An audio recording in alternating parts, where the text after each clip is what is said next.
Hi friends, ನಾನಿವತ್ತು ನಿಮಗೆ ದೋಸೆ ಹಿಟ್ಟನ್ನು ರೆಡಿ ಮಾಡೋದನ್ನು ಹೇಳ್ಕೊಡ್ತಾ ಇದ್ದೀನಿ.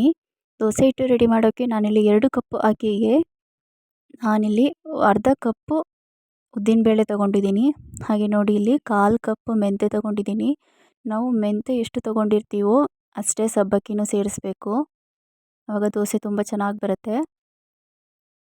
ಹಾಗೆ ಅದಕ್ಕೆ ನೀರು ಹಾಕಿ ಎತ್ತಿಟ್ಬಿಡಿ. ನಾನು ನಿನ್ನೆ ಮಧ್ಯಾಹ್ನ 12 ಗಂಟೆ ಅಷ್ಟೊತ್ತಿಗೆ ನೆನೆಯೋಕ್ಕೆ ಹಾಕಿದ್ದೆ.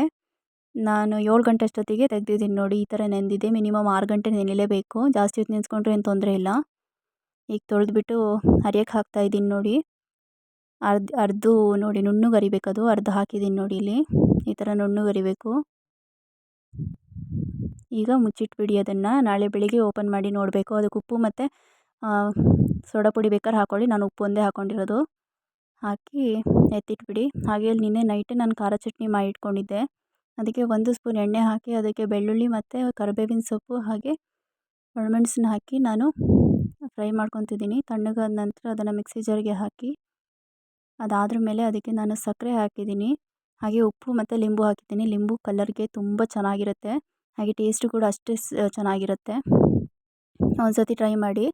ಹಾಗೆ ನಾನು ಅದು ಹಾಳಾಗುತ್ತೆ ಅನ್ನೋ ಕಾರಣಕ್ಕೆ ನಾನು ಇಲ್ಲಿ ಎಣ್ಣೆಲಿ ಹಾಕಿ 2 ಸ್ಪೂನ್ ಎಣ್ಣೆ ಹಾಕಿಬಿಟ್ಟು ಅದನ್ನು ಹುರ್ಕೊತಿದ್ದೀನಿ. ಈ ವಿಡಿಯೋ ಇಷ್ಟ ಆದರೆ ಲೈಕು, ಶೇರು, ಕಮೆಂಟ್ ಮಾಡೋದು ಮರಿಬೇಡಿ.